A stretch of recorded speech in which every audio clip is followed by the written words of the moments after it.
donations can save or improve lives the most. GiveWell recommends a bunch of different charities. We have very rigorous and academic and independent studies, the cost effectiveness of all of their programs.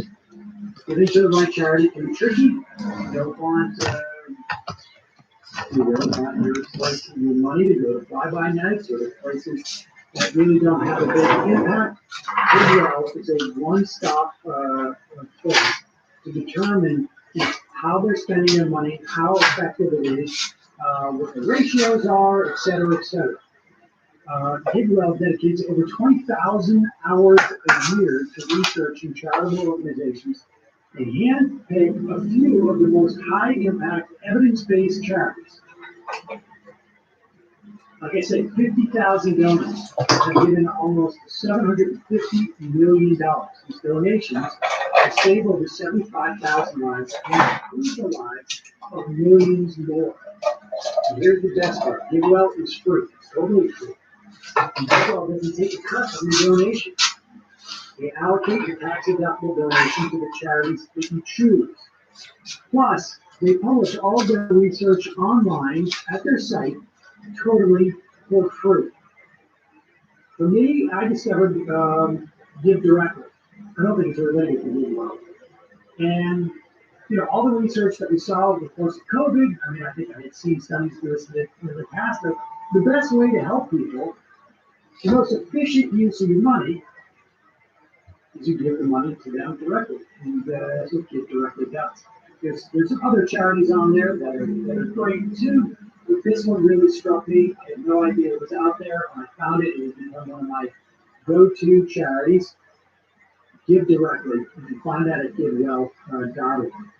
And if you've never donated to GiveWell's recommended charities before, you can have your donation matched up to $1,000 before the end of August, or as long, of course, as matching funds last. To claim your match, go to GiveWell.org and pick podcast and the majority report at checkout. Make sure that they know that you heard about GiveWell from the majority report to get your donation matched.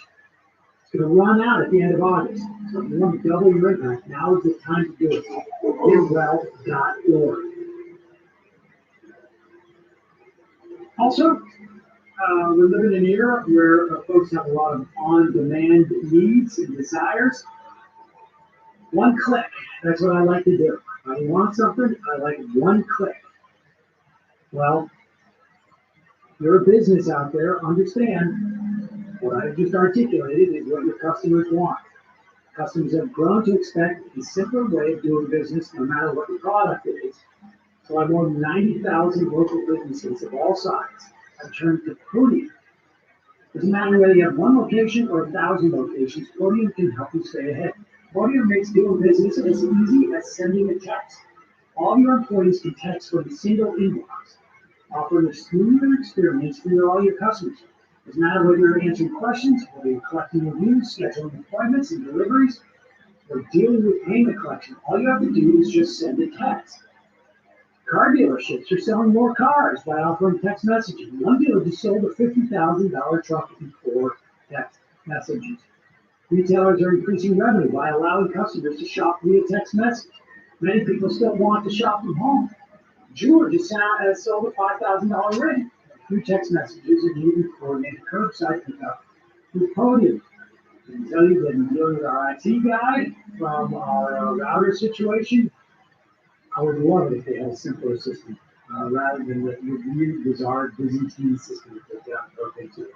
Check it out, folks. Today's customers expect on-demand everything, even from local businesses. Stay ahead of the competition with Podium. We have free plans for growing businesses, plus all the power growing businesses need to scale. It started free today at podium.com/majority. That's podium.com/majority. Check it out. All of our links are in the podcast and YouTube descriptions. Now back to Emma.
Graças.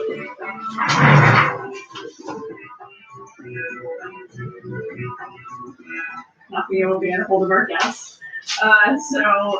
Unfortunately, yeah, on Friday we had technical difficulties. Not going as smoothly as I thought the takeover. I guess it's a little bit harder than one would imagine to This is working well on new Brendan Bradley, Emma's takeover, or Matt is the steady hand that's been with the whole while. Yeah, right. So yeah, unfortunately we can't get a hold of Nikki, but I was looking forward to the interview. Maybe she'll be able to join us, but for now we're going to talk a little bit more about the news. Myself and Matt Bradley's new Brendan's steady hand behind the scenes. So let's actually, since we were talking a little bit about the vaccine before, I want to talk about or show a clip of Fox News' response this morning. So this morning, Fox News responded to the news that the Pfizer vaccine is going to be getting full approval by the FDA. And this is a clear example of how these goalposts are going to be shifted, no matter what the outcome is, by Fox News. And just so you understand the ridiculousness of this, this is being a Carino, this is considered to be one of the news people, right? Is that fair to categorize her as such? Yeah, I mean, my memory is that she was the Bush spokesperson. Yes. But yeah, she's, has been around for 2 decades. So. Right. So essentially, though, this is Dana Carino, considered to be on the right, but fine with the establishment, not a crazy loon. This isn't Mike Lindell here. Outflanking Trump on COVID denial, honestly, because we just played the clip with Trump encouraging people to get the vaccine. They're moving. They gotta be responsible for it. You have to be free. So it's right. Yeah. And here is how Fox responded to the news about the full proof this morning. Here's what right now, the FDA is just giving full approval to Pfizer's COVID vaccine. It's the first vaccine to get that full approval and in record time too. Then as critics asking if the process was rushed, was it? Well, was it? So another thing that they often do is hide behind critics are saying this, when really it's just, this is the narrative that we want to push for our particular audience. We knew this was going to happen. The full approval thing was just, in terms of the anti-vaxxers' own logic, faulty in and of itself, because it's all, how can we trust the government? How can we trust the for-profit big pharma that's trying to push this vaccine on us? It was just an anomaly, right? They get the point to, and once it was solved, they were going to look at as if, oh well, I guess that's fixed. I can change my mind about the vaccine stuff. Yeah, right, exactly. And so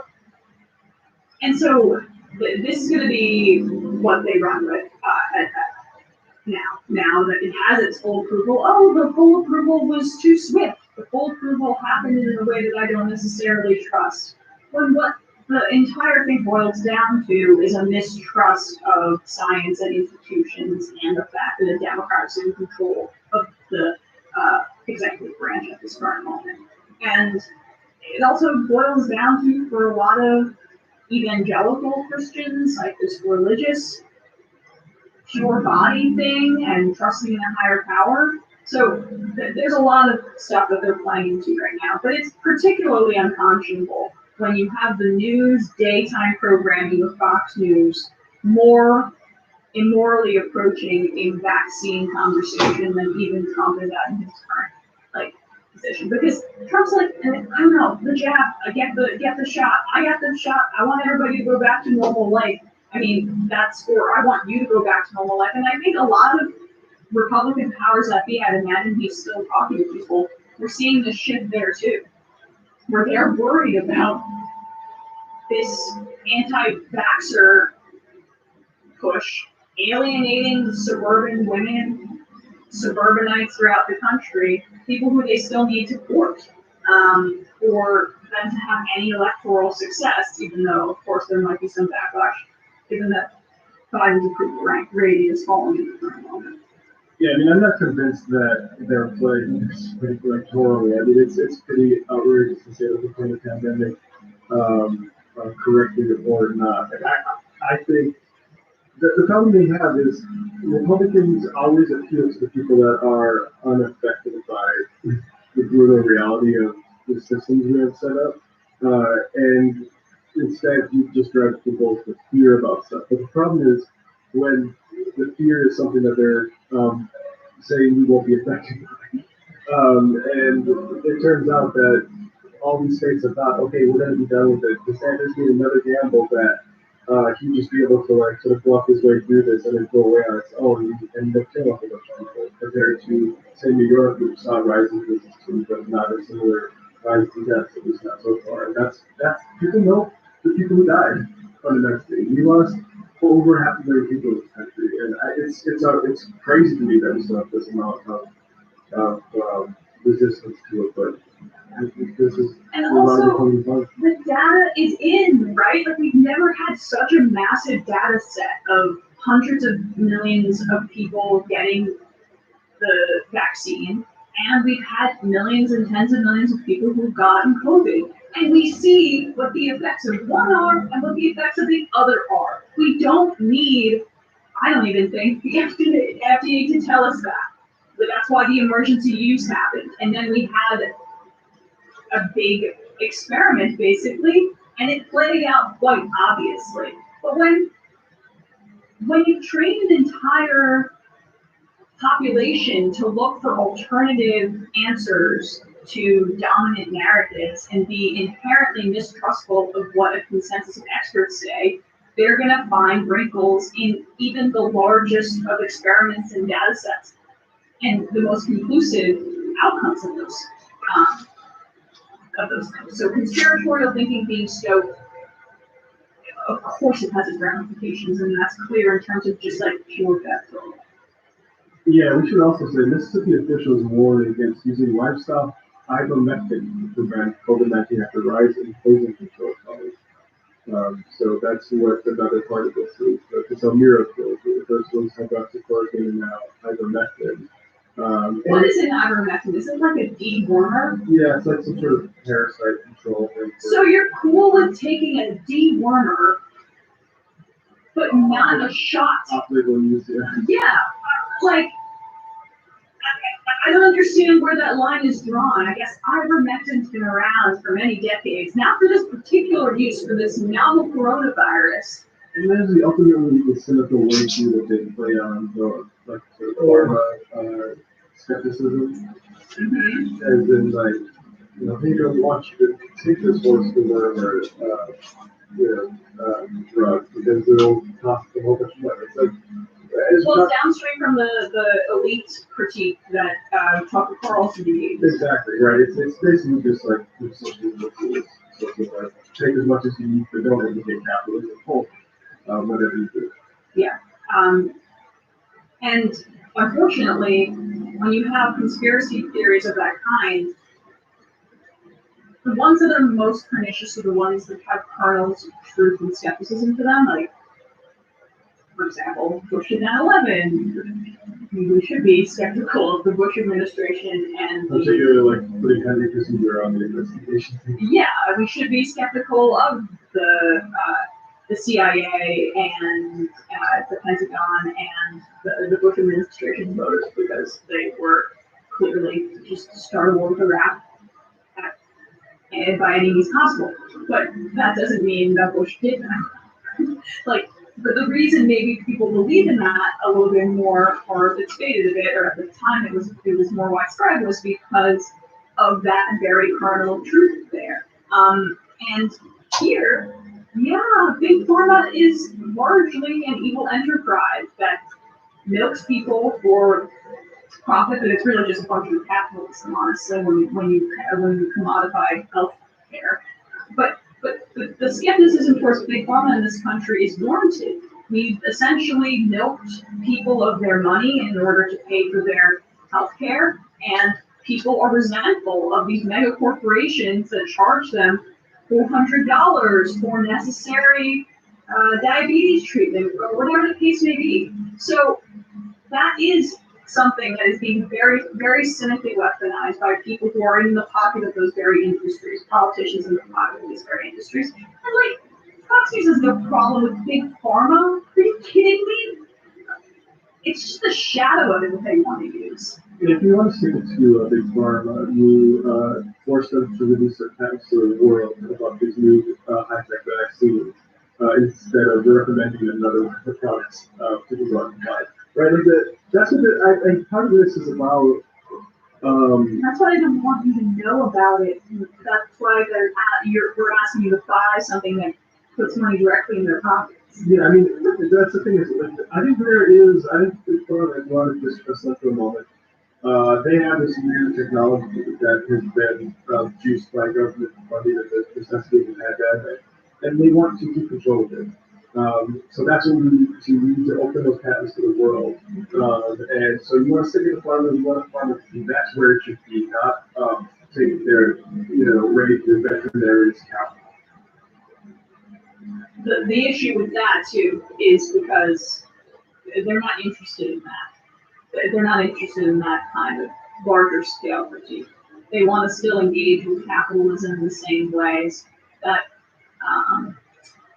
they always have, but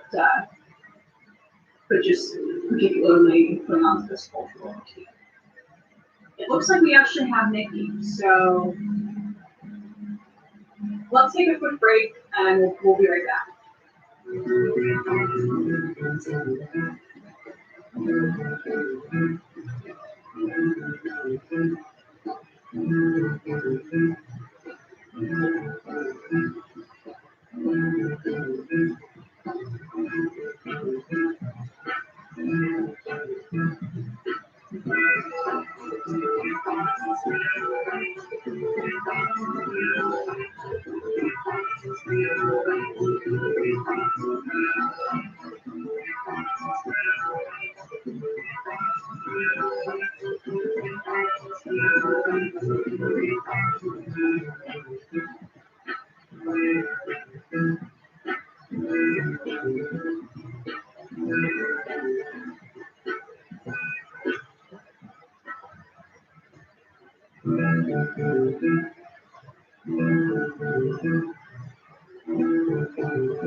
All right, I would like to welcome to the show Nikki Usher. She is the author of News for the Rich, White and Blue. Nikki, thank you so much for taking the time to speak with us today. Thank you so much for having me. Yeah, so we're coming off, in my opinion, a really clear and obvious display of the media bubble that you described, this elite media consensus in the wake of the Afghanistan withdrawal is a great example of it. I guess let's start there. What were your thoughts, given the fact that you have so much experience in this field, at what you saw in terms of comparatively the public's response, which I think largely is let's get out of Afghanistan, to the entire media losing their minds? So I think there is like a really interesting inroad to your question, which is the way that the Washington Post, the New York Times, and the Wall Street Journal put forward their own like public diplomacy effort to rescue anybody that was associated with helping the papers and their families. I think that that is like a really good illustration of kind of on one level, like how the news media doesn't see itself as like everybody else, and that it is very rare for those three papers to collaborate on anything. In fact, I don't remember the last time they've co-written a letter like that. Maybe in response to some of the Trump stuff, there was sort of more of an implicit agreement about how to handle the president, but this is like an explicit ask of the Biden administration. And then these papers went ahead on their own and like positioned, and the New York Times had their foreign correspondent also and like they positioned him at the airport to drone logistics to get their people out. And I think that that's like a really, to me, yes, there is a media losing their mind and it's an investment in the story. And yes, there is the different public response. But sometimes these single actions and single moments really highlight where the power is. And I think that that's a really clear example of like who flies now, who has the ability to demand special treatment. And like just kind of like the highlighting of like the press is the most important thing. Right? So I didn't really quite totally answer your question, but I think that speaks to it almost more, Yeah, well, it's a great kind of conduit into one of the opening stories in your book about this like lavish DC celebration with the likes of R.B. Barron and Bob Woodward, and there's so much lobster, lots and lots of lobster consumed, and kind of just how that was instructive for the way that you were trying to analyze some of the way that these elite media institutions, media in general, is structured in this country. So just talk about that. Yeah, so I mean, I think what was that party, right? So the Washington Post moved into the building after Bezos bought it, and it took about like a year or so. But when you get a new building, you have a big party, and it was a chance to like bring all of these DC literati together. So these are names that you and I would recognize, but we do like the ordinary person. And it was like this week-long celebration for the, like one night that I went, it was to inaugurate the Page One room, it's like the Ben Bradley's storage room. And what struck me was like how detail-oriented the display was. So like the scotch was in the proper highball glass, and the wine was in the wine glass, and the champagne was in the champagne fruit. And like, just who thinks about spending it like that? Do you know what I mean? Like, you know, like, and it just, Rich. Yeah. right? Like, and then the next day there were like these monogrammed Washington Post napkins and guava juice that really kind of hit me over the head. Like 3 types of water, and it's like, so sometimes like these material things even say more than anything else. But it's also like, who other than the Post would get the Secretary of State to like welcome their building, right? And so like, congratulations. And so it was like, it felt so closed off to the reality of what was happening in other newspapers and media outlets across the country. But B, just being physically situated there in Washington, right, across the street from the Post buildings, where probably like the largest concentration of homeless people really are in downtown DC. And it's like, we're here having guava juice, and, you know, they're always like, really 2 or 4 people outside, and you can't even really see them from the windows, you know? And it kind of is that sense of detachment, especially in the wake of the Trump administration. It wasn't just about the news media's detachment, it was about like how detached they were from like, the rest of the American experience. So let's talk about then the kind of homogeneity of newsrooms. They tend to be rich, cosmopolitan, also geographically homogeneous, which I thought was a really interesting, part of your book, and white. And there are ramifications for that dynamic. And also the fact that journalism is not, when you're starting out, it's essentially really difficult to make ends meet if you're coming at it from a background that isn't somebody who has money already in the bank. So talk about all of these factors that craft modern newsrooms, especially at some of these elite institutions that have so much sway over the way power see things and how the conversation goes. Yeah, so I mean, I think that like when we talk about what's going on in journalism in America and the decline of trust in news and all of that, it's often based from like a supply side or a demand side problem. Like people don't want this stuff, or people are reading misinformation, or whatever the current people don't trust news anymore. Whereas really you need to focus really on what you can control. And what you can control is what your newsroom looks like and what your news looks like, right? And so what is happening right now is kind of like a survival of the biggest. So a lot of the smaller, more local, and when I say local, I mean like the Chicago Tribune. I don't mean like a small tiny paper, because those two are very straight threatened. But it's like the big papers are more with the biggest audiences because of the way that the digital economics work, are more likely to survive. And those big papers are in places that have traditionally been media capitals, right? Like New York and DC. And it's not just papers, it's like CNN, right? And CNN's kind of interesting, I think, because you've seen more coverage of Georgia and Atlanta through, right? Usually it's like people forget that CNN is even in Atlanta. But with COVID, you've seen how CNN has like owned that Atlanta and Georgia presence.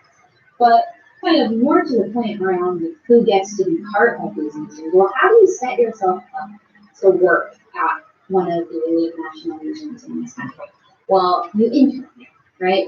And who can afford to intern? Well, maybe you get lucky because you happen to go to school in New York, so you're not paying for extra housing to work at the New York publication, or New York outlet.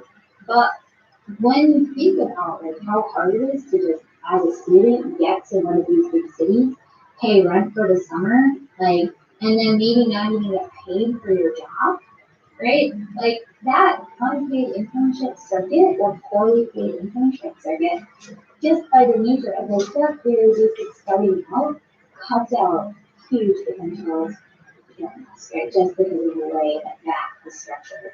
And I think like we don't like to talk about pipelines because it feels like such a narrow intervention, but you have to think about it as a pipeline because who gets to have an internship is who ultimately gets to run a music organization, right? Well, yeah, and we're seeing a lot of this too with the New York Times unionization fight. I don't know if you followed that at all. I'm sure you did.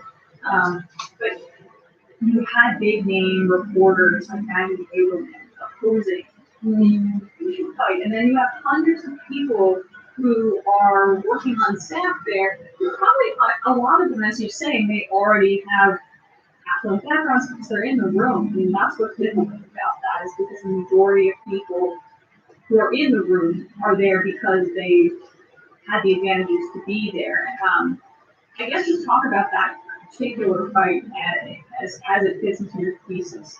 Yeah, so I mean, I think that it's really important to note that the New York Times does have journalists that are coming from CUNY and some of the, local schools, and I think that the problem is like how empowered are those journalists and how much harder is it for them to do work. And you know that it is harder for journalists who are not coming from cover to get heard and notice they have to work. Those is hard.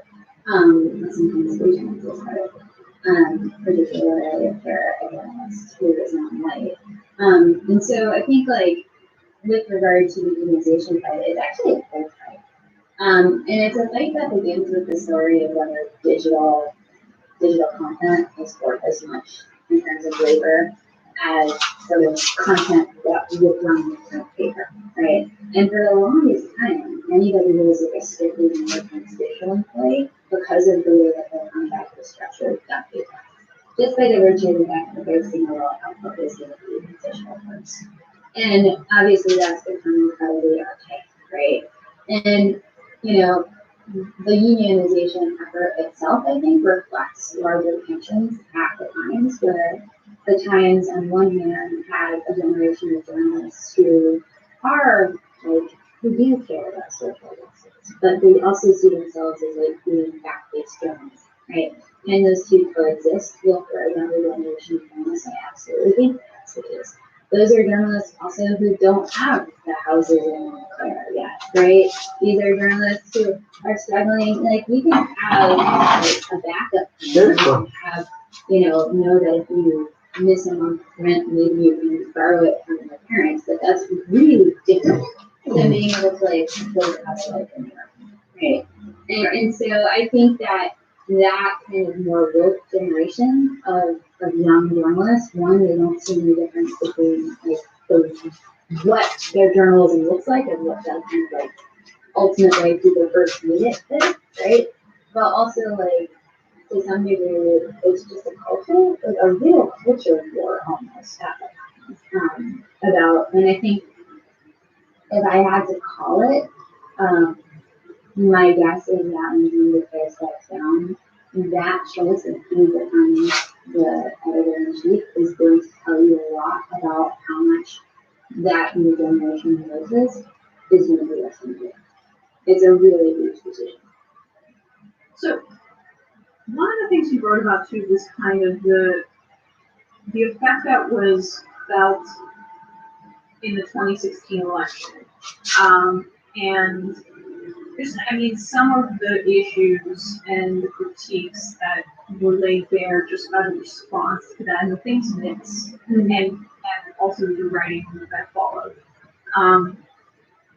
What were some of the dynamics that you felt Trump's victory exposed in a lot of papers and larger outlets? Yeah, and so I should say, just by the way, for like the ethos of being able to speculate on the Times, I did write a whole book on the Times called Making News with the New York Times. So like, it's not totally coming out of nowhere for anybody who's tuning in.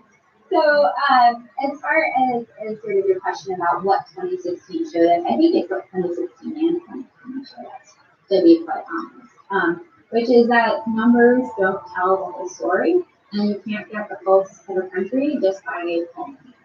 And you can't get the pulse of the country just by listening to political operators who are Not tell me so for that, please. I know. Unfortunately, there's a lot of like political communication scholars who don't find Nate Silver to be their best friend right now. But I mean, I start so many of my talks with that 71% Clinton like slide, that slide of her predicting like Nate Silver's like prediction of 71% like that Hillary would win, right?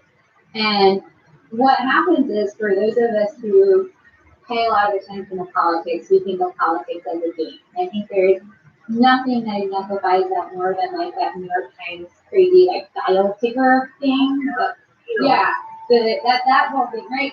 And it's not. It's people on the ground who like have experiences that are not like yours. And if you're coming from New York City, it's really easy to not know what's going on and to judge them if you're living a life that's different than yours. And I really do feel this especially now because I live in central Illinois and I can walk to a cornfield.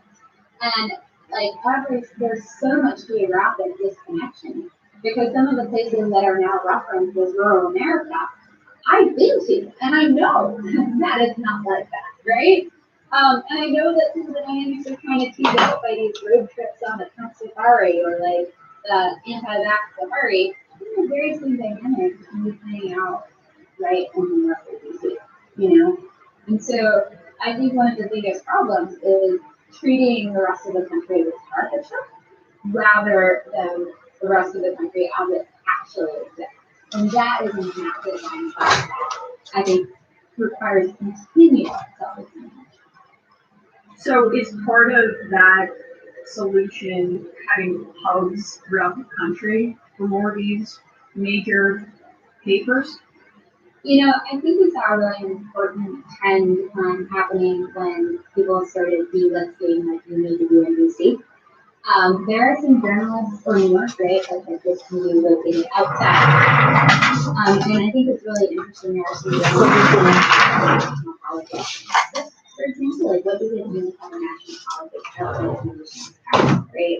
So I do think it's really important. I also think that a lot of these really local journalists have, like, they don't have the same kind of support they used to have from their news organization. There's a lot of talent that's locally based that can be scooped up and used to the advantage of these large outlets. And I think you're starting to see some of that. But it's hard to, I mean, a lot of these efforts think that, you know, St. Louis is a small city. You know, it's not. You know, and I think that that's like, you know, or we can cover the South from Atlanta, which just also great. And so I think it's like about being really strategic about using local talent that's unused, and better connecting to the organizations that are on the ground to really surface those narratives. And unfortunately, big national news outlets don't always think that much of the reporters that are on the ground, because otherwise they would be working for their national news outlet, right? Well, so then that kind of brings us back to this reinforcing dynamic, self-reinforcing dynamic, where you have people from affluent backgrounds in these newsrooms who don't really see the value in bringing in voices that are more locally based in the areas that they're reporting, and then it creates this gap in coverage. And then after these elections, there's a reckoning: how did we get this wrong? How do we not understand this? And I guess part of this, a lot of people talk about the decline of local news as like one of the bigger reasons, but you've got a pretty interesting take on this romanticism of the local newspaper that you wrote about, which is basically a myth in many ways and in the way that it's portrayed. Talk about that, because I think that's where maybe some of your critique really does diverge from what a lot of people in the news business are trying to propose as a solution. So it is true that we are more focused as a nation on national politics than on national news. And that's where sort of like the attention is, right? But the solution is not to prop up these decaying local newspapers. I mean, I think that it's really important to recognize that even some of the best local, best big metropolitan newspapers in this country have really sordid legacies in the newspapers. I think the LA Times recent series, The Reckoning, where current reporters and journalists at the Times talk about their own experiences of being discriminated against at the newspaper is a really formidable reminder of how these large institutions, even some of the best of them, like institutions that have not, really connected with the communities that they serve. So that's one thing. But when we start talking about like this vision of, oh my gosh, if there aren't local journalists on the ground, there are these school boards that go uncovered, and these sewer boards that go uncovered, and everything's going to be super corrupt now. Well, in a lot of these towns and counties across the United States, the person who runs the school board also runs the local newspaper. And I think like that is a very guided, very metropolitan-based understanding of what local news and community is like. Because in many regards, that community newspaper, and I'm talking about like a 30,000 population daily, like in a place where I live, that is pro-business conservatism, isn't questioning, like, we had this case where the hospital is full based on actual data, but the PR person comes out and says, like, oh no, we're fine, and the paper doesn't question that. So it's not like there's this like huge accountability journalism that has been happening. That's a fantasy for the facts. It's like a fantasy out to kill a mockingbird. It is, right? And even that. Sorry, you're getting me with stuff, but like, you have to kill a mockingbird. Can you imagine if that to segregation is newspaper, right? Like, Well, if you think about it a little too hard, it doesn't. It doesn't really square with the romanticism that a lot of people in media have about their profession, which also translates to elitism and this insular kind of dynamic that you're talking about. I also thought this was such a really great part of your book where you talk about how the subscription model for a lot of these newspapers is reinforcing some of these very dynamics, right? Because it's making journalism, quality journalism that's funded, even with all of the biases that we're talking about, let's say like investigative reporting in a way that isn't accessible to a lot of people. It's making it a private good, and so then it's the rich and white pay for the news, and the rich and white are in the newsrooms, and that's this like kind of pocket. Talk about the ramifications of that. yeah, so I think what people who aren't in the news industry don't always realize is just how dire it is to have a digital first outlet or a newspaper. Because the digital advertising ecosystem is completely collapsed. And so what that means is we need to rely more on subscribers or members or whatever. And so who are the kinds of people that are most likely to subscribe to a news outlet? And we know who those people are.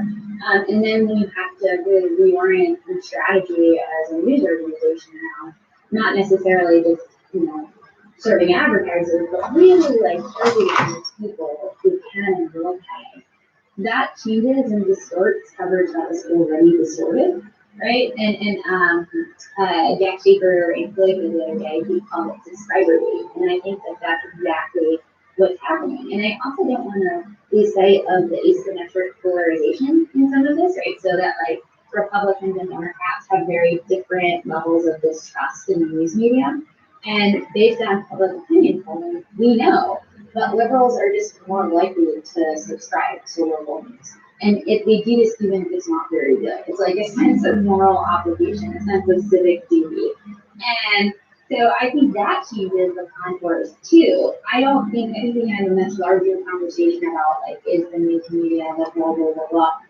But I think when you think about the subscriber base, there are people who are willing to pay for news. They're most likely white because the institutions are white and have served white audiences, and they're liberal. And that is really concerning to me. It should be concerning to us. Yeah, and but the dynamic is really interesting too because they're paying for news that is objective, right? They're on the left for the most part, but they're trying to pay for news and subscribe to news that is fact-based and not as opinionated as say the media that people on the right are consuming. And isn't it interesting that, there's this whole cohort of kind of more elite liberals that want to pay for subscription to newspapers that don't like or don't really even want the appearance of their news being tilted in a certain way, and then the right has zero problem with that. Like, I mean, that kind of plurality between the two is problematic in and of itself. Yeah, I mean, I think you're hitting on one of the most difficult problems to disentangle right now, which is what is it that really that continues to drive the distrust that Republicans have in the institution of news media. So I think that, like, when you look at news on the left or the left, it's just simply not as large of an ecosystem, right? And the question is, why is that? Is it because liberals are looking for, like what you say, fact-based media? Or is it because the news is itself, following the liberal agenda that liberals been associated with, right? And it's implicit rather than explicit. I think that, one of the tensions is that many liberals do want their journalism to do more. And I think that that's why you see whenever the New York Times is overly neutral, right? That a full host of liberals will say cancel MIT. So I think I would maybe trouble that premise a little bit that, they want fact-based news. Yeah, they want reality-based news. That's different, right? I was not characterizing it in terms of like their perception of what they're paying for. Yeah, I mean, I think that that's a really good question, right? Because I don't know if we know, right? I think their perception is that they're paying for reality-based news, and their expectation may be that they want to see it straight, but when that seeing it straight doesn't square with a larger agenda of social justice, I think that's where you see the fissures start to happen, right? And I think you see this particularly around these effects and the way that these big institutions are governed. Well, so how you also talk about the response to Black Lives Matter by some of these institutions. Can you talk about what you found there?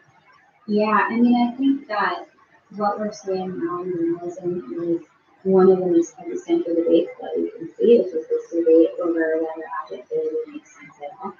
And what does it mean to be objective, and where does that sense of objectivity come from? And one of the things that we saw with Black Lives Matter was that Black journalists were saying, I can't be objective. This is my livelihood. Like, this is my life. This is my son's life. This is like, how am I supposed to be distanced from this, right? And then you saw more journalists with COVID even, right? Like, how am I distanced from COVID when this is something I'm seeing and living in my own community?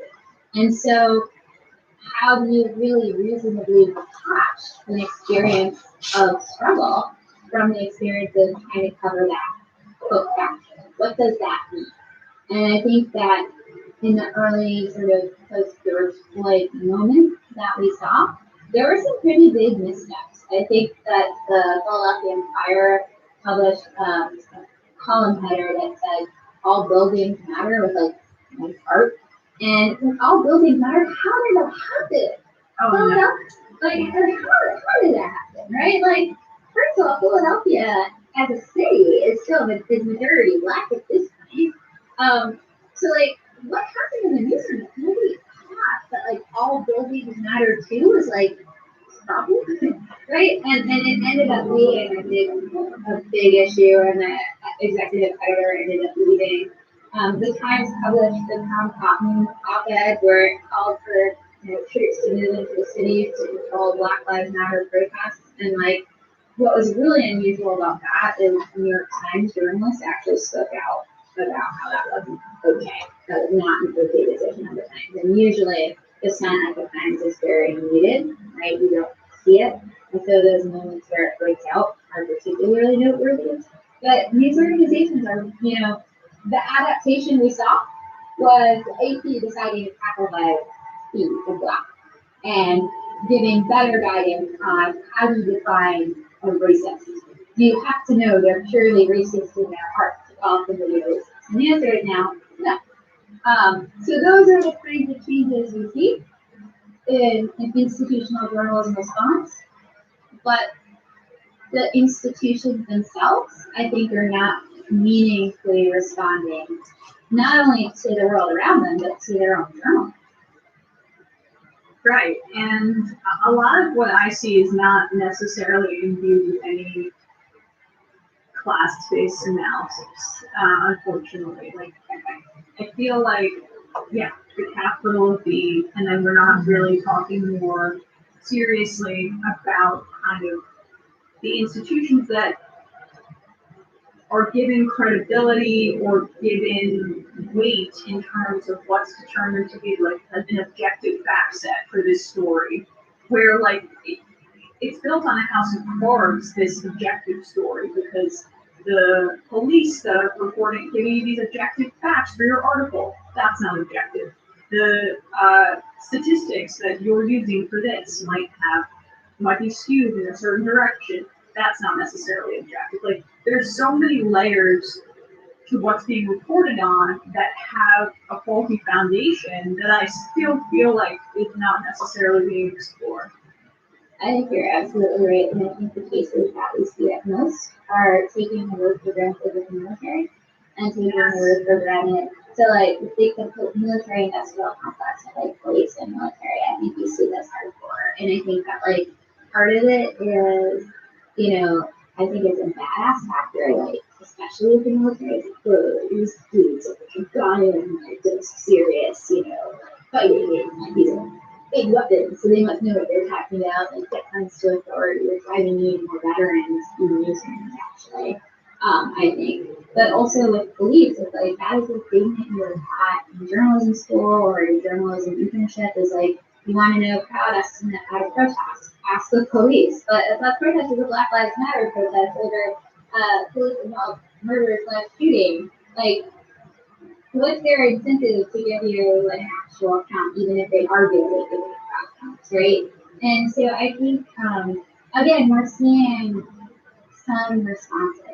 And I think one of the most interesting is the pushback on mugshots, because mugshots are like people at their very worst moment, and being arrested doesn't mean you're guilty. And who gets arrested more than other people of color, people who are low income. And so you catch somebody at their worst moment, and then you put their photo up as a slideshow gallery to get clicks, and they lose their kid. Right?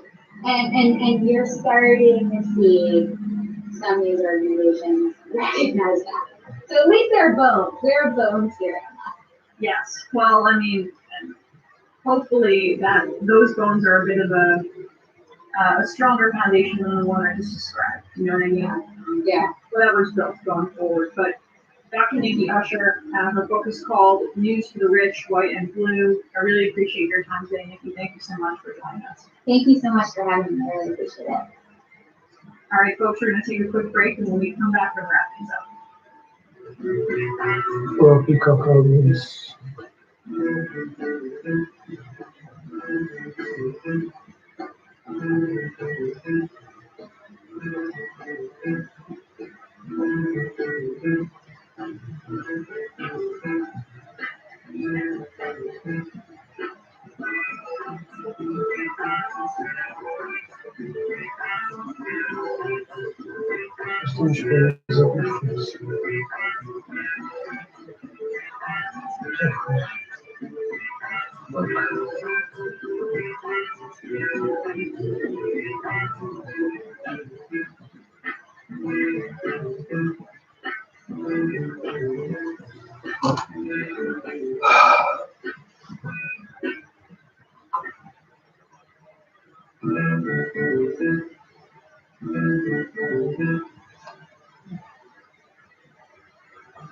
So I thought that was fascinating and good for a mother to be able to get Nikki to join us.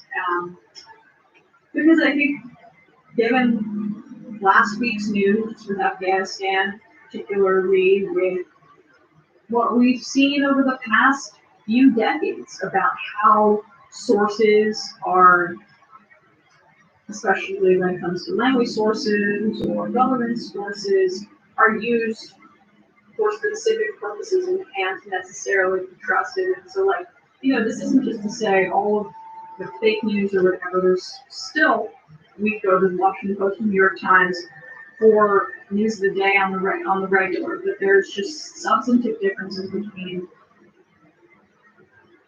sourcing on different stories and what you can trust, if that makes sense. Yeah, also it's weird because it's I can't say news from Brzezinski and John McCain's stuff. Well, apparently some people find value in that, according to the ratings. Sorry, American media. All right, we have to say goodbye to our Peacock audience. We will see you tomorrow. Whoa. I mean, it's maybe We're not right at the end. All right, folks. Thank you for bearing with us. I'm glad we were able to get Nick. He just had a miscommunication in terms of the time, but everyone should check out that book. We are going to go to the fun app, do some more clips, take some calls, have a grand old time, maybe crack open a beer. Probably not. But Matt and I are going to do that on Friday, actually. Somebody sent us a box of, that was HelloFresh. Well, it was in a HelloFresh box, and which is not what you want to get on a Friday when Sam's not here. You said, no, I mean, it's like whole rotting food in there. Ingredients in there. Not that the food would inherently be rotting, but we just didn't know how long. But I didn't want to have to carry it across Brooklyn. It's not my food. I wasn't prepared for a random HelloFresh box. Right. So we were gonna distribute it in another way, but I opened the box after everyone left. What was in the box? And it was not going to Counter's head. It was a lot of beer. So thank you for. It's a lot easier to deal with. Yeah, so we stuck that in the fridge. Figured that maybe to celebrate my final day of the long hosting gig, we'll crack open the beer on Friday. But anyway, we're gonna head into the fun half. What's happening on Month Reckoning this week, though, Matt? Yesterday we had a really good interview. I can't figure out the patient stuff for Month Reckoning. We do so much stuff and then but for now, it's trying to pay well. Emma Kiona, she's a lead organizer for Game Workers United and also Education Workers of America's campaign to organize digital employers.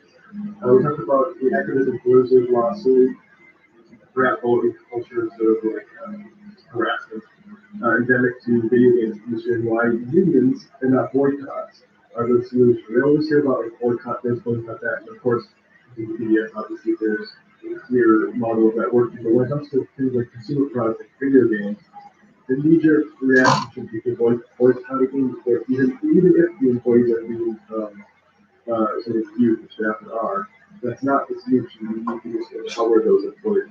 So we talked with Emma yesterday about that. You can check it out at patreon.com/.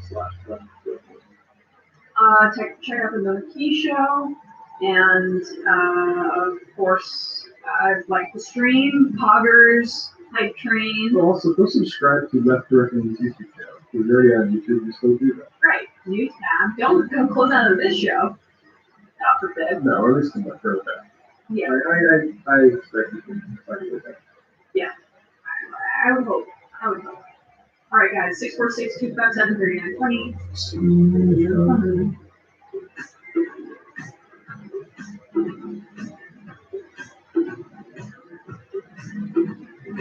Jamie and I may have a disagreement. Yeah, we can't just say whatever we want about people. Just take the bitch. I have an absolute right to talk when I'm on YouTube. It brings up their fucking question like he's a boss. I'm not the employee. You know, it's part of the game too. I'm not. I don't need to.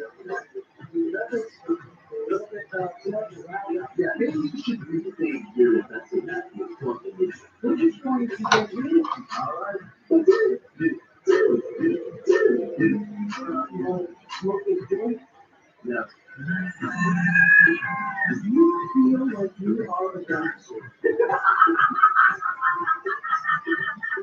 Shit. Exactly. I'm happy now. The thing is, it's a win. Now listen, 2, 3, 4, 5 times. 8, 4, 7, 9, 6, 5, 1, 4, 5, 7. 2, 38, 56, 27. 1 half, 5 eighths, 3.9 billion. Wow. You're also looking at there. You got a real job to do a good job. Everybody's thinking of one juice. Come on, Sammy. Yes.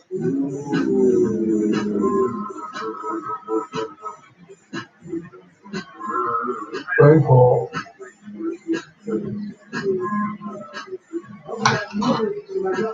All I have to do is go find it. Yes.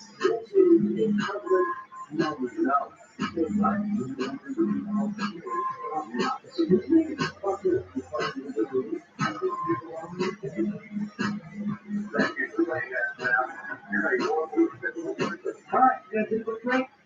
What you can do take whatever vehicle you want to drive to the library. What you're talking about is tear gas. Classic. I'm feeling my chill already. Donald Trump is just all of our answers. And he's down here every second. No.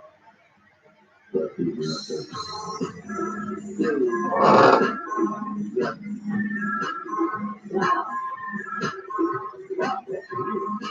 No way. This guy's got a really good look.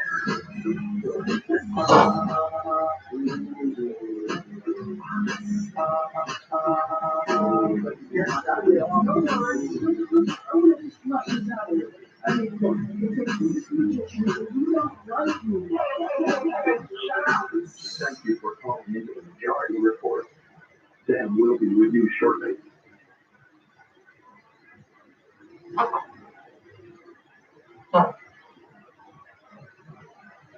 We're back, and I'm back in the nick of time. Well, cut it close. Fun shoes night. Speaking of beer, I emailed majority reporters a while back about sending out some beer, but no one responded. I designed labels for a craft beer company. I thought that was you who sent this. So when Sam's back, he'll follow up with you. Appreciate it. Other stuff is legal.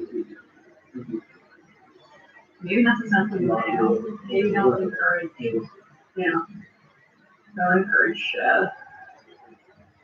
mail sending of that, perhaps. But Buy an interstate commerce law. yeah, exactly. Yeah. Yeah. Jay Schiavone, FYI, press secretary for W. Bush, Janet Farina got caught flat-footed at the podium when the journal referenced the Cuban Missile Crisis. She had never heard of it. That's not good. Jake, the teacher, NYC announced a vaccine mandate for all school employees. The union is negotiating what happens to those medical exemptions. No details yet. But already some anti-vax workers saying they will take unpaid leave. This leaves those schools shorthanded 3 weeks before opening. Just like cutting off your nose to spite your face. Ridiculous. And majority report worker coordinators, the long one. Orlando is facing a water shortage because some of the liquid oxygen used to treat the water has been diverted to the hospital to treat unvaccinated COVID patients. This is horseshit. Every unvaccinated individual over 18 should be refused care immediately. I don't know about that. I don't agree with that, but I mean, it is just a colossal, like, just almost like hard to comprehend. It's a state failure that, okay, we need to decide between safe water and oxygen at the hospital. And I mean, I just can't help but think of the context of the hitting around Congress and their reconciliation bill that's up to pass. And that, the way I look at that is like, sort of good that we didn't do that as regular maintenance, those sorts of big bills. And as far as like catching up with just the rock and distance of that person used on a boil water notice, because that's just enough to stop Unbelievable. So I understand your rage with Oi.